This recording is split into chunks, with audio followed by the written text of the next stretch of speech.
Hi, happy Tuesday. Yes, it's Tuesday. Well, happy summer. It was not summer yet, but you look so summery and pretty. Listen, thank you. I feel amazing. I feel so blessed. And I want to take this time really quickly to tell you how much I love and value everything that you've given me and everything you and Erik have done for me. My And heart vice versa. Vice it's just, versa. I couldn't be who I am without you. Oh, yeah, you could, girl. Oh, And you I'm could. so grateful to you. I always want you to know that. Oh, and vice versa, for sure. All right, we are going to do part 2 of my interview with my dad. So he was nervous for part 1, so hopefully, Dad, you're not so nervous this time. And Erik, I love you if you're there. If you're not there, I still love you. He says, I love you too. And he says, are you kidding? I'm always here. Oh, good. Okay. Hello, Dad. He says, hello, how are you today? He's Oh, good. very formal. He's very formal. He tends to be pretty formal and rigid. That's true. All right, so we're going to continue on this list of questions. Some from Terry and me, and some are from blog members. Here's one from a blog member. What are the larger soul lessons that children sign up to learn in this specific type of abusive relationship with a parent? And did they come in specifically to help the parents learn a soul lesson? I mean, why do children sign up for this, in other words? So he starts out by saying, children is a human thing. We're talking about souls here. Ah. He says, when a soul signs up to learn something, it isn't called a child. True. A soul is there's no age to a soul. Now, he's saying that we can have an immature soul, a brand new soul, we can have an old soul, but there's no such thing as the soul going, okay, I'm a child and this is what I'm going to experience. Okay. However, Erik chimes in here, and Erik says, there is only a certain lesson or lessons that can be learned when you are a small person, he says. Okay, yeah. So it would be based on what the evolution of the soul prior to this incarnation is. Well, what are some common ones, or maybe the most common lesson to teach or learn? Tolerance, endurance, compassion, maybe? Tenacity. Tenacity, yeah, that's true. Okay. Yep. And your father adds, from his perspective, he's saying, I thought it would build character. Well, I do find value in it, and I've said this many times. Without that history, I don't think I would have been as assertive or compassionate or as nurturing. I don't know. I don't think so, though. So, in a way, however difficult, I found value in it, too. Yes. Okay. What, Dad, can you say now that could possibly stop someone else from abusing another? What can you tell a person? Erik and he both went to answer this simultaneously, so I've got them both talking in my ear. So I'll tell you, and they're both in agreement on this, you don't stop someone's contract. Oh, okay. You just don't. Well, what you can do is support the person in a way that comes from love and from purity. Protecting someone is a natural reaction, your father's saying, when you're human, because in a human capacity, we don't want to see somebody hurt. We don't want to see somebody be in pain. But again, you're asking a soul, he's saying, to give you the answer, and the soul can only answer from the soul's perspective. So had somebody jumped in front of your lesson, he's saying, you would have had to repeat it later in this life or karmically come back and repeat it. And not, I use the word karma, he's not using karma, I'm using karma as the medium. He's saying learn the lesson. Okay, so, but it's also, you don't want to stop the abuser. I mean, this whole question was, what do you tell somebody who is possibly abusing or going to abuse somebody so that you stop them? So you don't want to do that because it's their contract. It's a contract. But again, he says, keeping it on a human level, you can always, because he's saying Erik jumped in here with free will. Yeah. So your father then says that there are multiple ways that we can play out these life lessons. It doesn't necessarily have to be physical punishment. And it can be a different way of unfolding, such as somebody who is demanding, somebody who might be not present as a father or mother, would teach the same lessons. It's really up to the soul in how desperate it is to learn the lesson. Okay. Now, this is from a blog member. What would you, Dad, say to Elisa now to help her continue to heal?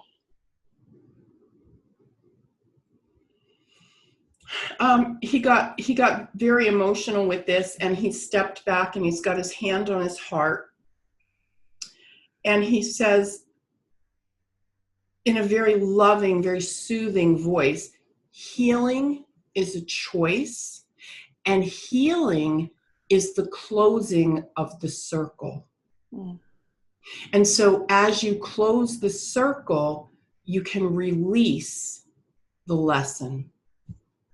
Okay, how is the circle closed? He's saying and he's saying he's very cautious to say this. He's not asking on behalf of himself. It's forgiveness. Okay, all right.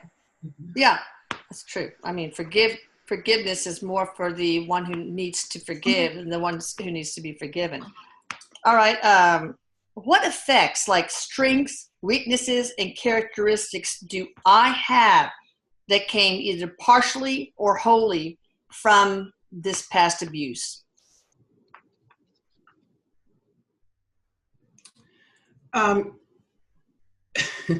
He's saying you're like a dog with a bone.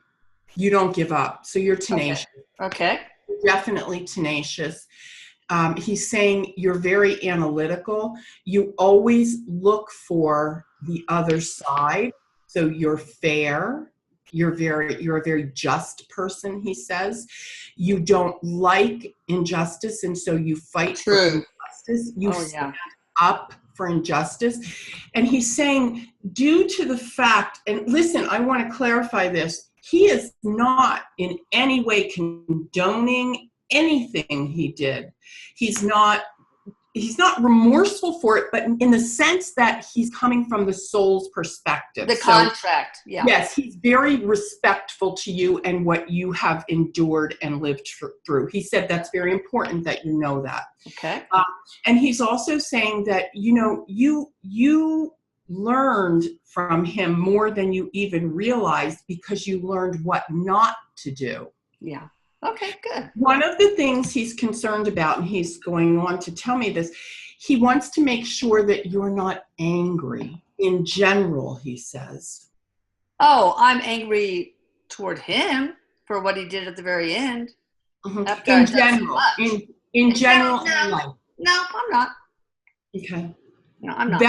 That makes his heart happy. Okay. He says about the end, it all worked out for the best, even though you don't feel like it did. You got what you deserved in a loving way. He's not saying that in a mean way. In a loving way, he said, trust me, I knew what I was doing.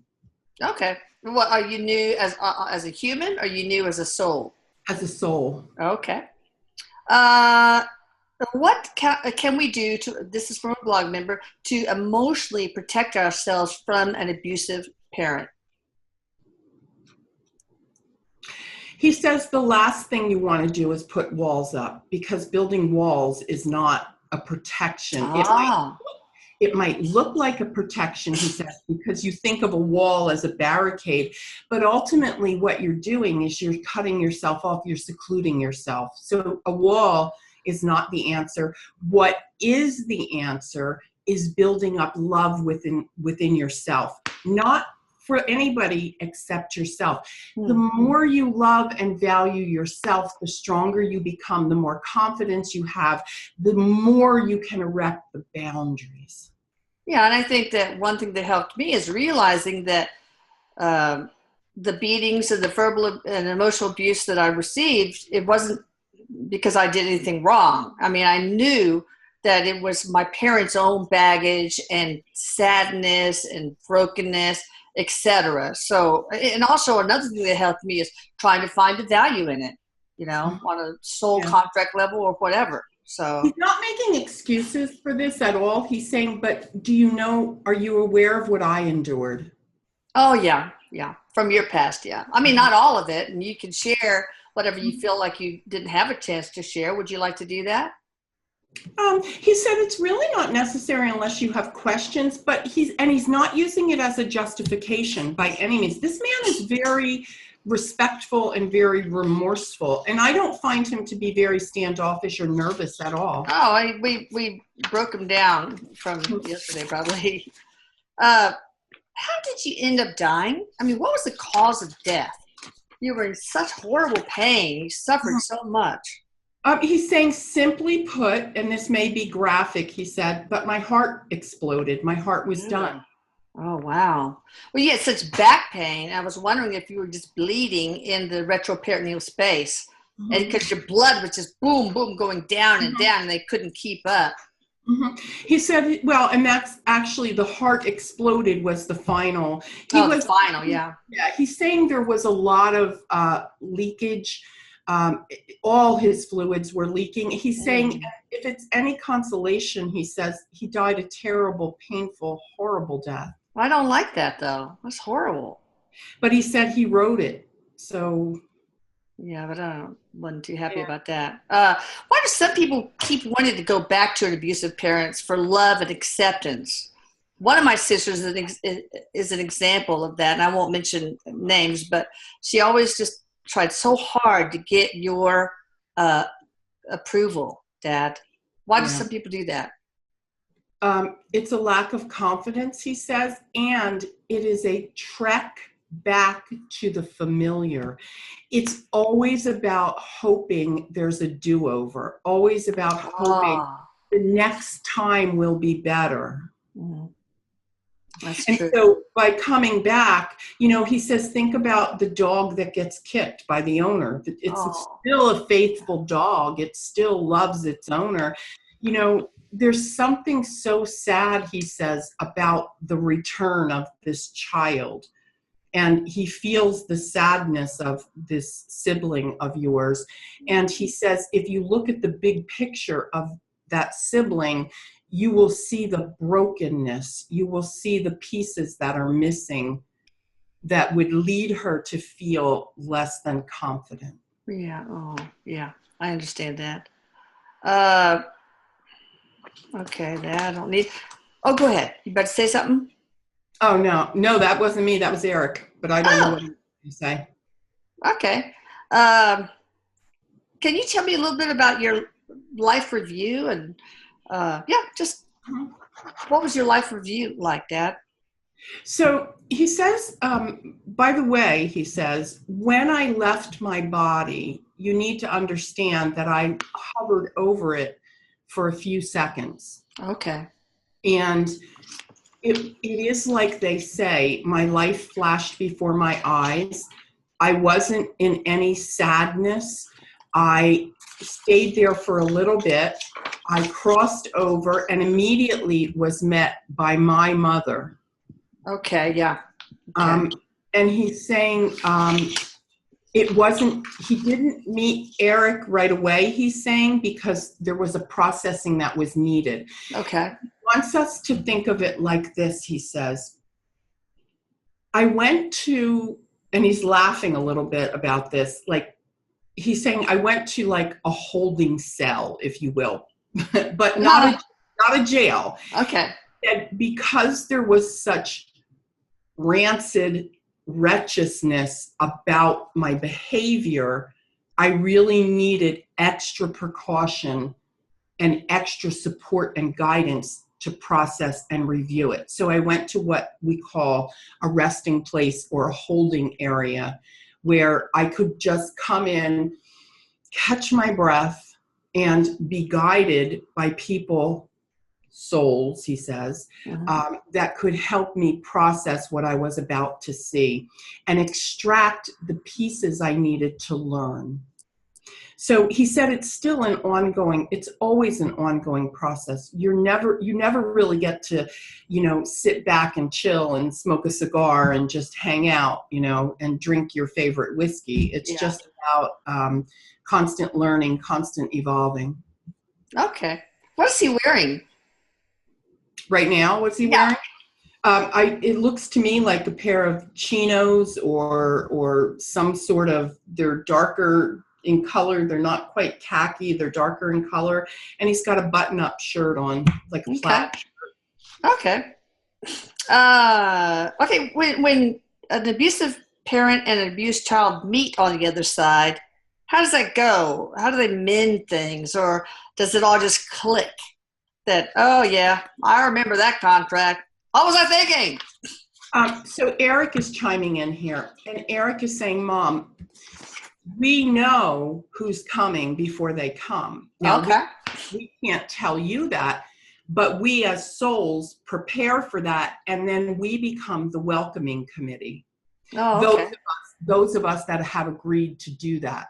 So when the victim, Erik is saying, and he's using air quotes, victim, and he's saying it in a facetious sense because there is no such thing as a victim. Right. When the victim comes over, the parent, the abuser, is typically in the welcoming committee. Okay. Erik is saying.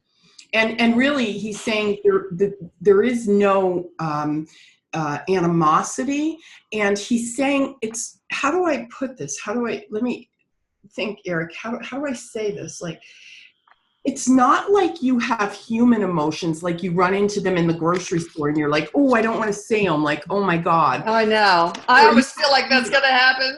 Yeah. Or you have fear. He said, because remember, Mom, the primary emotion here is love. Yeah, that's true. Okay. Dad, why are daddy-daughter issues so common on Earth? I think there's a lot of mother-daughter issues too. I mean, you always you'll hear like, oh, she must have daddy issues. What is that all about? He's saying it's the general answer is it's the way the sexes relate to each other. Oh, that makes sense. He's saying just in his own perspective, because now he's telling me a personality trait. He was a very macho, maybe not macho in strong, buff, big, right, but a very macho, I'm the man, this is the way it is. Yeah, right.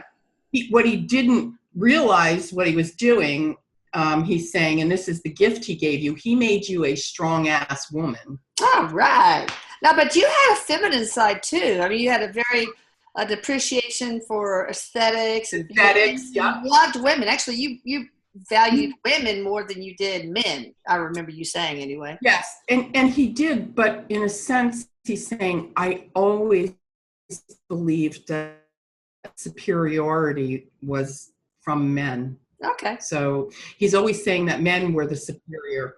Now, listen, he says you can admire beauty and aesthetics, and he said, I really did cross the line with that. He said, but the reality was I gravitated towards females that made me feel empowered. Oh, well, what do you mean you crossed the line on that? He probably well, I don't want to speak for him. Let me ask him. He's saying that he appreciated women too much. He's kind of, I don't know if he's admitting that he had affairs or that he's. Yeah. Did you? Yeah, I asked him that. Yeah, and he said he yes. hung his head, and he's saying, "I know I crossed the line," and he's saying, "Do we really need to talk about that? If she needs to talk about that, we'll talk about it." Oh, okay. Well, is that why Mom tried to kill herself? Was it affairs? He's saying to simply say that it was affairs, to say it was affairs, he said, would be too simple. He's saying there was a host of reasons, and one of them was she was mentally ill. She was depressed. Yeah. And he's saying, you know, now remember, this is his soul saying this. He's saying he was much. He was much. And he's saying that, you know, as he reviewed his life and he saw the little vignettes, the little playouts, he's saying that they had, the little scenes of the life with her, it almost made him cringe how he treated her. Yeah. And she was fragile to begin with. Yeah. All right. Can you describe another life? This is always fun, Dad. Another life that most influenced your last one, whether future or past.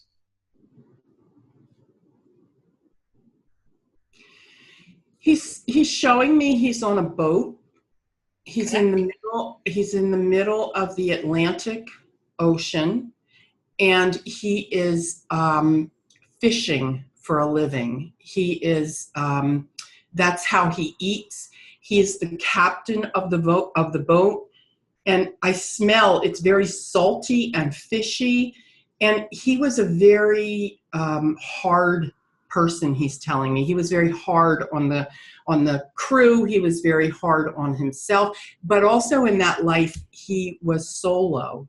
He never married, he's saying, and as a result, he didn't get the full training that he needed to be in a relationship with another individual on an intimate level. He's very forthcoming, saying in that life he had no intimacy skills.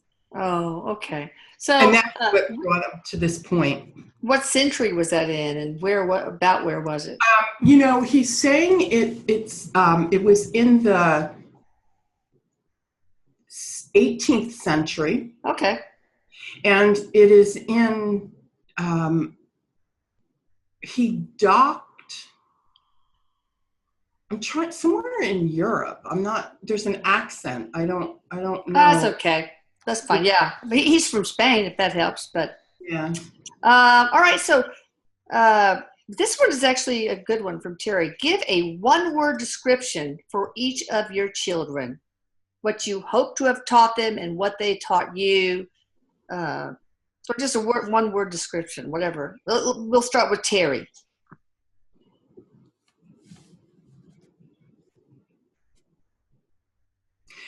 Terry taught him how to be transparent. Oh, wow. How to lay it all out there. Awesome. What did you teach her?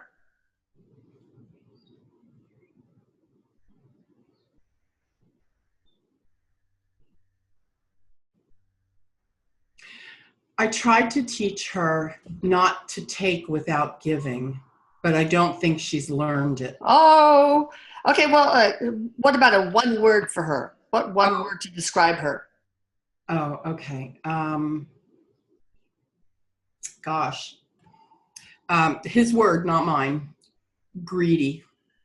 Oh, okay. I think that's maybe a different sibling. Rethink that. Are you sure? Is she selfish? I don't know. I can't speak for her. Should we, he says? I don't know. All right. So, but you're definitely talking about Terry, right? No, because I don't know. He's saying it has to do with money. Oh, I think that's maybe another sibling. I don't know. But, well, let's go on to me. Alisa, what one word for me? Be gentle. Gosh, he loves this word for you, tenacious. Okay. And if you want to make one word out of it, bulldog. Yeah, well, I'm a Taurus. All right, so what you taught me then is probably tenacity. Mm-hmm. Okay. What did I teach you, if anything?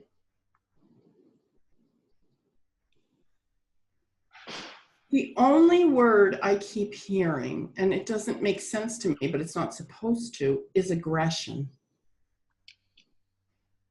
I don't know what that means. Teaching you not to be so aggressive? Well, you taught him aggression. Oh, I made you aggressive? Is that it? Okay. I understand what he's saying.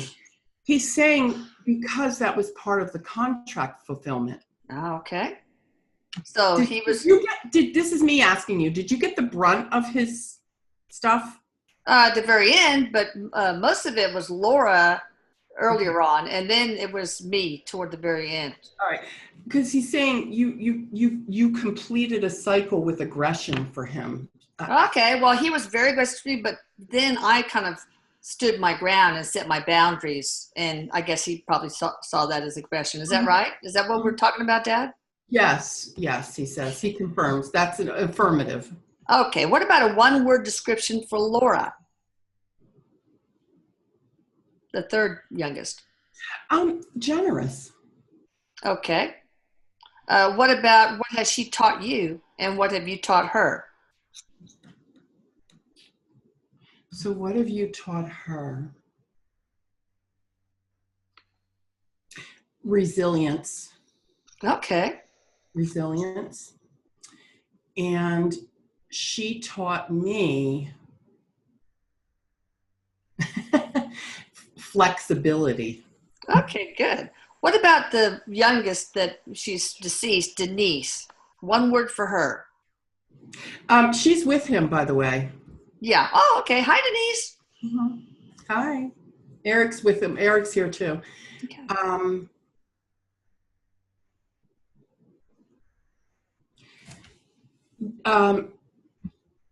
So he's saying Denise taught him camaraderie. That's so true. Camaraderie. Yeah. Yeah. And he says, I'm still teaching her. Oh, what are you teaching her? He's helping her mold and kind of regroup the piece of her soul that didn't get the lesson around resilience. Around disability? Well, resilience. Because he's saying she gave up. Yeah, that's true. That's She true. threw in the towel. She gave up. He's still helping her work on that. Yeah, that came through in part one also. All right, here's another one from Terry. What did your parents teach you, Dad? Let's start with your father. Oh, what did your parents teach you? Your hair is so pretty today. Oh, And your makeup is so pretty. But anyway, I digress. Go ahead. it comes from inside. What did your parents teach you? His mother was very, the word he comes up with loud and clear is survival. His parents taught him survival. He had no choice. He's saying he had no choice. Well, they were a joint. He said they were a joint team, and one enabled the other, and the other enabled the other. He's saying it was a back and forth enabling. Who were you closest to? My mother, he says. Yeah. Okay. I know you apparently fought a lot with your dad, but to me, when they came over, the only time I really saw them here in Houston was the father was so happy-go-lucky and seemed to be real sweet. But I have a feeling there was another side that Dad knows about that I don't. Well, he's also saying there was an outside substance in his life. He drank. Who? My grandfather? Mm-hmm. Oh, okay. Mm-hmm. Yeah. And now your father is saying in the life review that he did, he saw your mother as weak, but that's the role she needed to play with your father. Okay. All right. Interesting. So about the relationship with your father, what was it like? Oil and water. Okay. What about with your mother? Because I thought she was more disconnected, maybe because I knew her when she had dementia, but she was very protected by her husband, but she played piano all day. She was a pianist for the National Theater of Spain. So did you get much love from her or interaction? No. He said she was weak in emotions. It's like, it's not like she could play for the crowd, he's saying. She could put on the show. But when the door closed, there was nothing left. There was no emotion left for home. What does that mean? Emotion, weak in emotion. She wasn't able to emote, he's saying. Oh, okay. She Okay. couldn't, she couldn't express herself. Her music was her outlet. Her music was her expression. Okay. Another one from Terry. I love her questions. Awesome. What is something practical that you can tell us about living and loving? You really have no life. You're really not living if you don't fully have love in your heart. He's saying the whole purpose for this journey is to find and cultivate love in your heart. And then you can see things from a different perspective. Purpose becomes clear. Relationships become clear. He's saying that's what the spiritual journey is all about. The attainment of love, he says, is equal to enlightenment. That's what, Especially love for self. yes, it has to start with self, he says. And he never loved himself. He's telling me, he's going on and on and on. He didn't know how to love himself. He thought that was hooey. You didn't do Yeah. that. Oh, He's also saying that's a cultural thing. it could be. Yeah. Yeah. What was the hardest, the biggest trauma of your childhood? Did he lose a sibling? Oh, well, yeah. I mean, after she was growing up, his younger sister, she was sick early on, had colitis or something, and then she had breast cancer. Mm-hmm. Well, he's telling me that. He's digressing all over the place, but he's also telling me there was I don't know if it was a family pet that he lost or a dog or something got lost, but he's going on to tell me it didn't really get lost. My dad, as I later found out, got rid of it. Oh, That was wow. very traumatic for me because he's saying I loved this dog. Was it a dog? I'm sure he's saying it's a dog. Okay, Yeah. okay. All right. Saying I love this dog. He's presenting to me at about age 6 when Oh, this. that's a tough time. What about later on? Was there another trauma at all when you were like 11 through 16? I'm going to say. Or, Okay. There was an upheaval, almost like an earthquake in my life. There was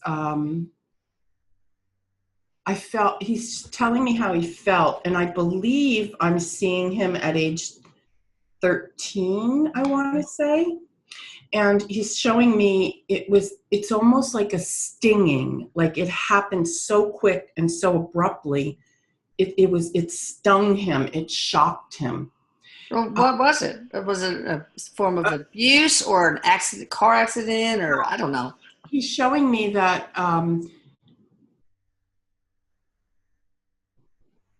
he's talking about abuse, and he's Okay. talking about he's talking about being burned, Oh, really? scalded. I hot water. Oh, by whom? Um, Actually, I don't think it was abuse. He's clarifying it was Okay. an accident. Okay. An Okay. accident. He's All saying right. Yeah, that's pretty bad. he was at his grandfather's house. Okay. An older person. I think he's saying grandfather's house. Okay. Scolding. Oh. Did you have any trauma when you were in boarding school? Of course, that was traumatic too, just to be dropped off at boarding school. Bye. But any trauma there? I never felt wanted. I never felt like I fit in. Yeah. And he's saying, and he's very intrusive into my energy, and that's where I really solidified my sense of entitlement. Oh, okay. If you had any other wisdom to impart, Dad, what would you say?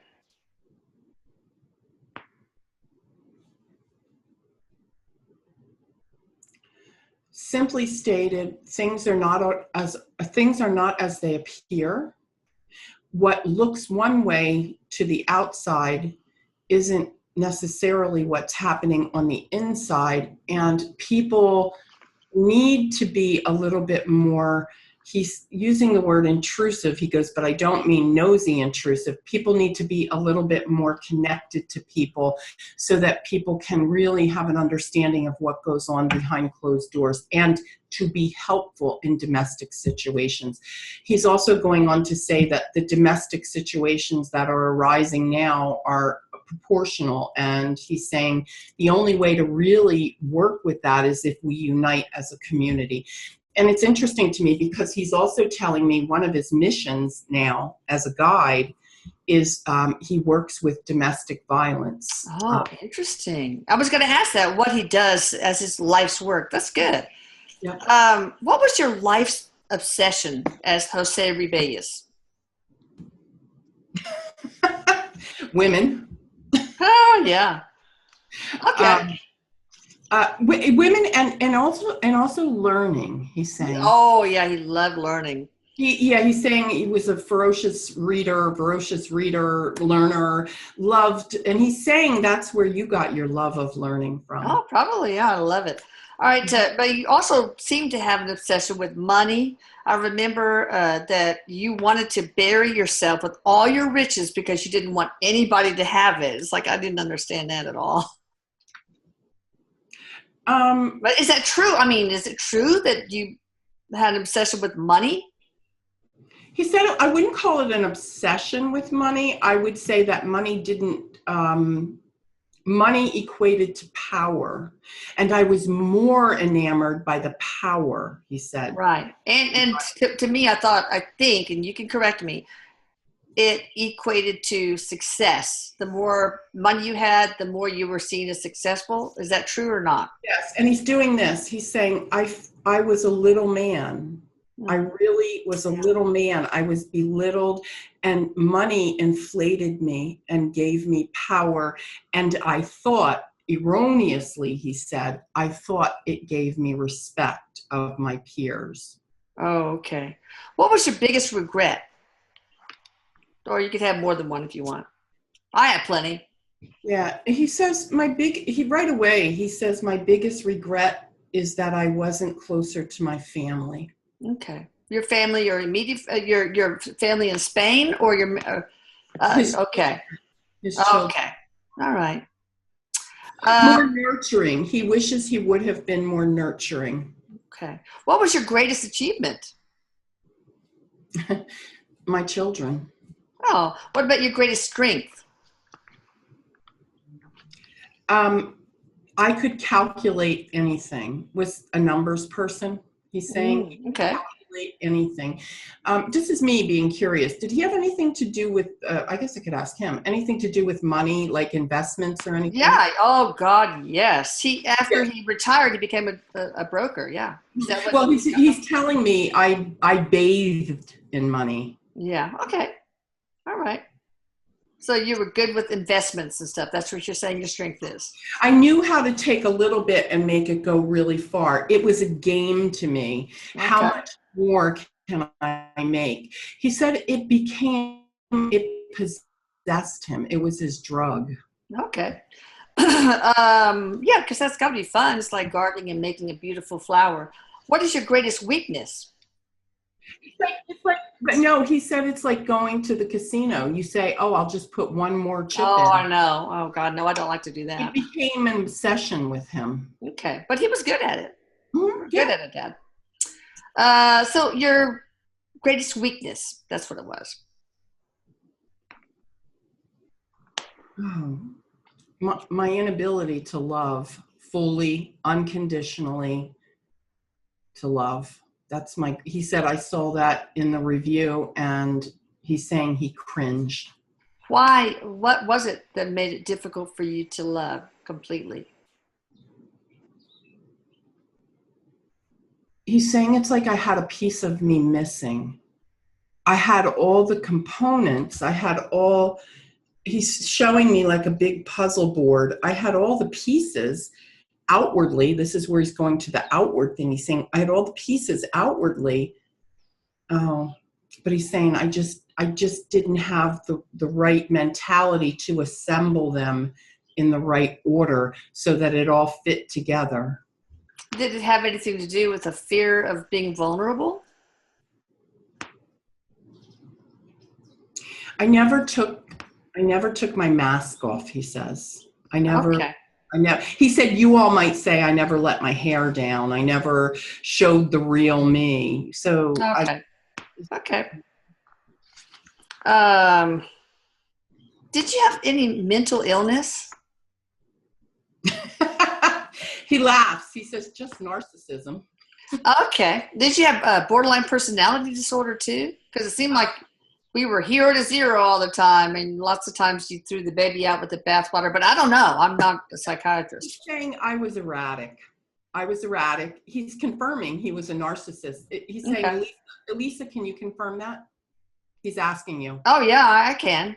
I think you also might have had borderline personality disorder, which is really common in people who have been abandoned, and you were sort of abandoned by your parents in boarding school. But I don't want to put words in your mouth. What do you think? Or Eric, maybe you can answer that.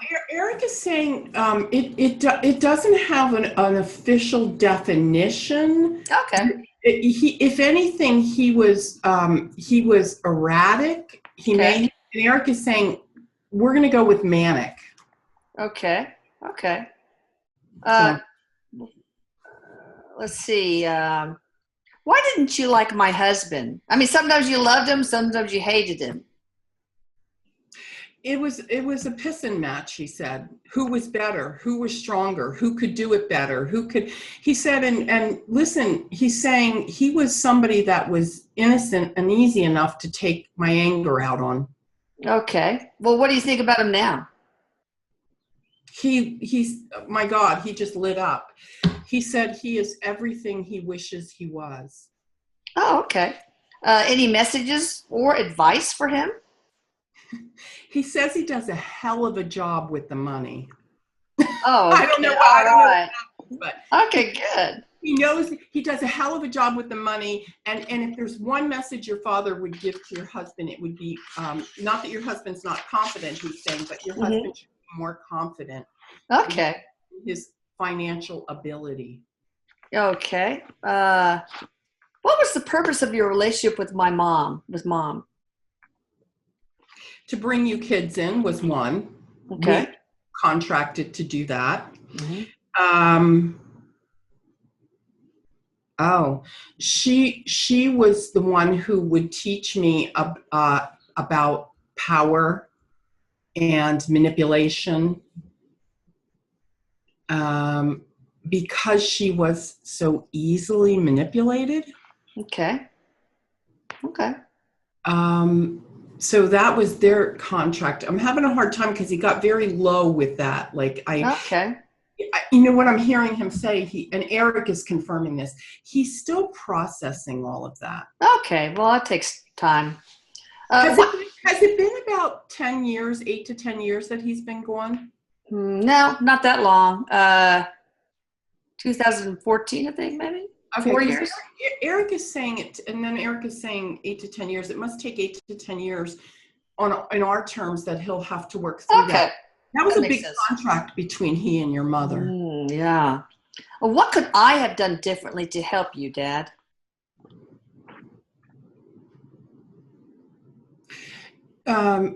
He's saying nothing really. You were supportive. You were encouraging. You were there. And he said the most important thing you ever did was call me out on my stuff. Yeah, but that didn't do me any favors. No.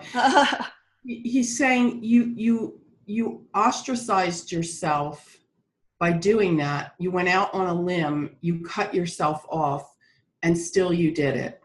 I don't know what he's talking about. He doesn't. Okay, yeah, I do. I know what he's talking about? Oh, yeah. Okay. Sure. Do you have any message? What do you think about your grandchildren? And I just think it was really weird that you never really came to their births or anything. You never really had much to do. No call for happy birthday, no birthday card. I mean, it's like we were just like 10 minutes away and you just had next to nothing to do with them. Elisa, I had no capacity to feel connected. Okay. Call it narcissism, call it whatever, borderline, whatever you want to label it. I had no capacity to feel or meet the needs of other people. I struggled to meet my own needs. Ah, I gotcha. Well, what do you think about your grandkids now? They're amazing, he said. And actually, he wants you, and Erik is confirming this. He and Erik are thick as thieves. And actually, I don't know what this means, but Erik is saying there's room for one more grandparent. Okay. One more grandparent. So I don't. Is somebody alive or?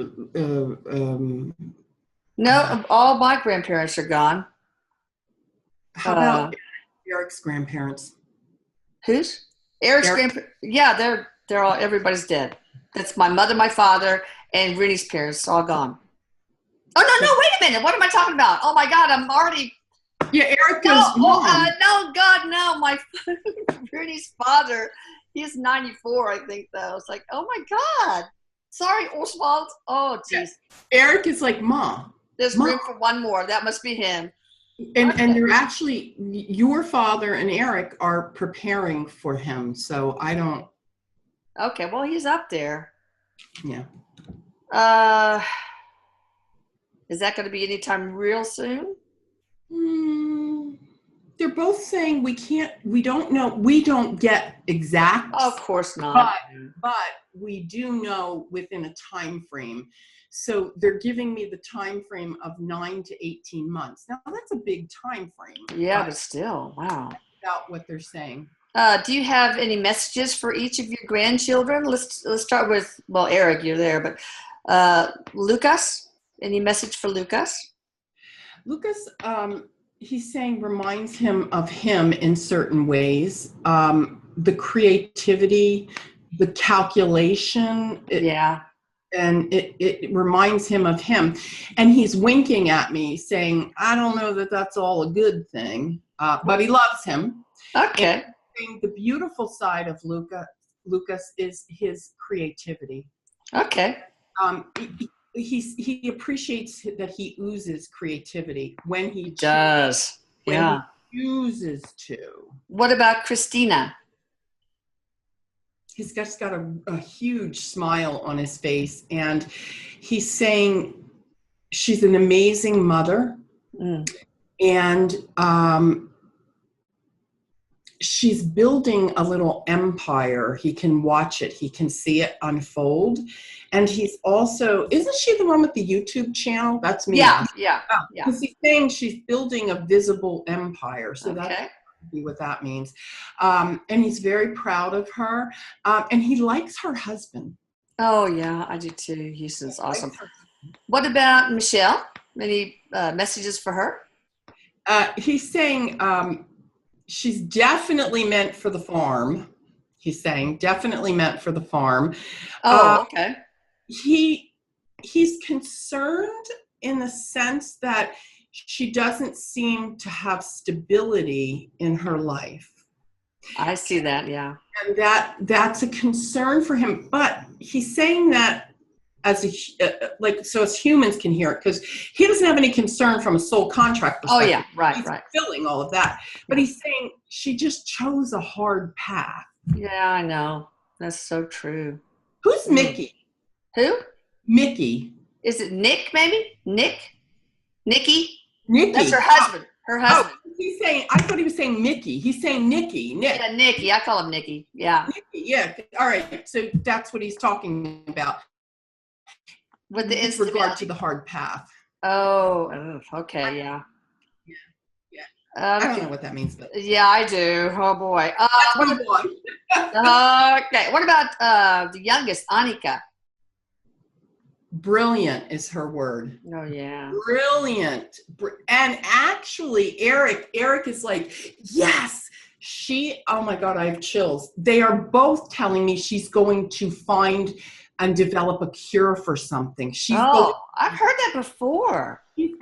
She's got Madame Curie energy in her. Oh, wow. Feel it. What about Terry's child, Fiona? Also, she's innovative. Innovative is the word. Innovative. Okay. Oh, yeah. Mover, shaker. kind of stirs things up. That Okay. can, either way. Okay. What about Arlene and Easton? Any message for them? His heart beats really fast for them. He says this with love. Okay. Arlene can be a little manipulator. Oh yeah, true. He sees it. He's watching. Okay. And Easton, he's saying, is a heartbreaker. He can melt somebody with his eyes. Oh, I know. He's very loving.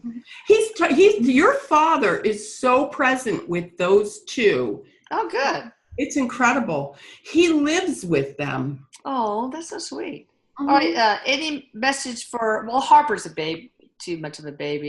Yeah. Yeah. What about a final message for Laura, Terry, and me?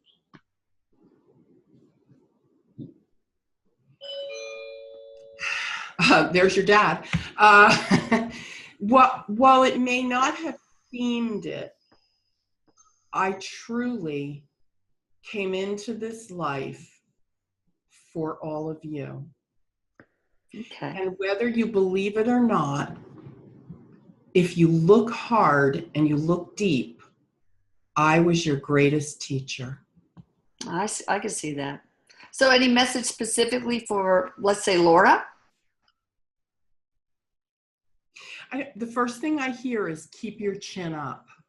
Okay. Anything else?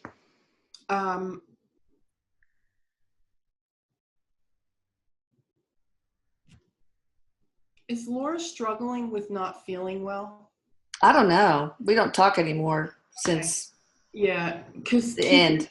Keep your chin up, he's saying. And he's showing me that she's having or will be having some health concerns and that she shouldn't neglect what she knows is happening. No, she will tend to do that too. What about Terry? Any final messages for her? Terry needs to toughen up. In what way? Stop letting people walk on her. She needs to be a little bit more like you, he says. Okay. Anything else? Almost finished.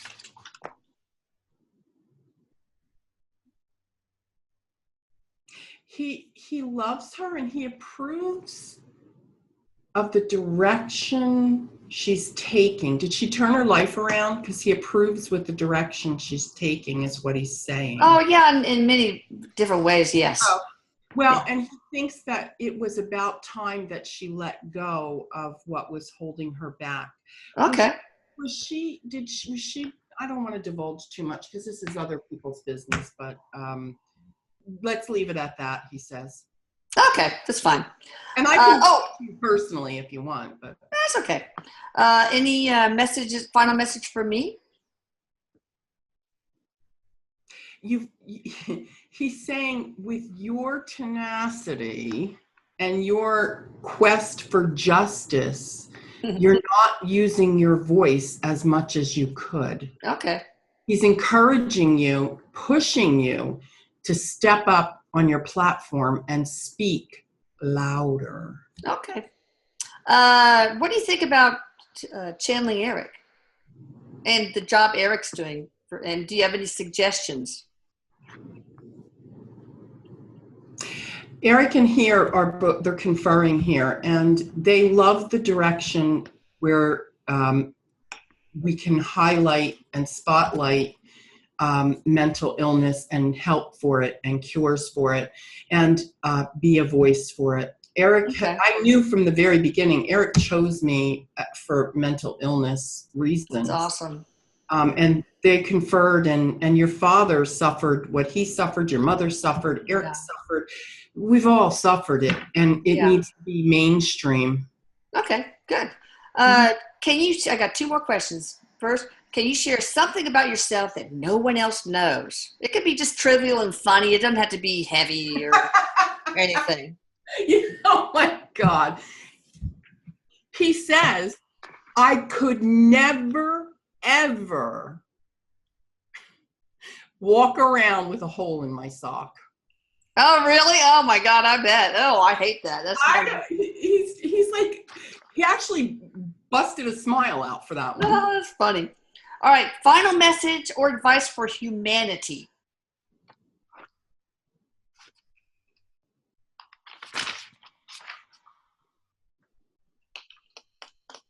Take it very seriously that we are all one. What you do to someone else, you ultimately do to yourself. And so make sure your actions are kind if you want kindness back. He wished he would have learned that lesson here. Yeah, well, I think most of us have struggled with that lesson. All right, anything else you want to say, Dad or Eric? Do you want to add anything? Erik is very appreciative. He's saying, I'm very appreciative that I got to do this. He said, I chill and bond with him all the time, but I just wanted people to see him. And so very Well, now we saw the spirit Dad instead of, right. yeah. So I hope that gives you a chance to heal too, Dad. Mm-hmm. I'm sure it will help to heal Yeah, your he's children. saying I'm still doing my work. He said, this isn't a piece of cake. You know, you just because you're a soul doesn't mean you sit back and you chill and you coast. And he said, it's a lot of work, but I'm committed to it. And Elisa, I'm tenacious, he says. All right. Well, so what do you do for fun there? He's saying he watches your husband make money. Oh, woohoo! I like that. All right, well, humor. That was humor. That's funny. All right, well, thank you, Dad. Thank you, Eric. Thank you, Veronica. You guys check out Veronica, www.veronicadrake.com, and I will put that here. And you've got Ask Eric questions that people can submit. Actually, I can't do that for June. I'm sorry. Okay, we'll do it for July or whatever, but check the first of every month just in case. Yes. Okay. All right. Anything else you want to share, Veronica? No. Right. Eric says, I love you, Mom. Love you. Love you. Bye. Bye. Bye. See ya.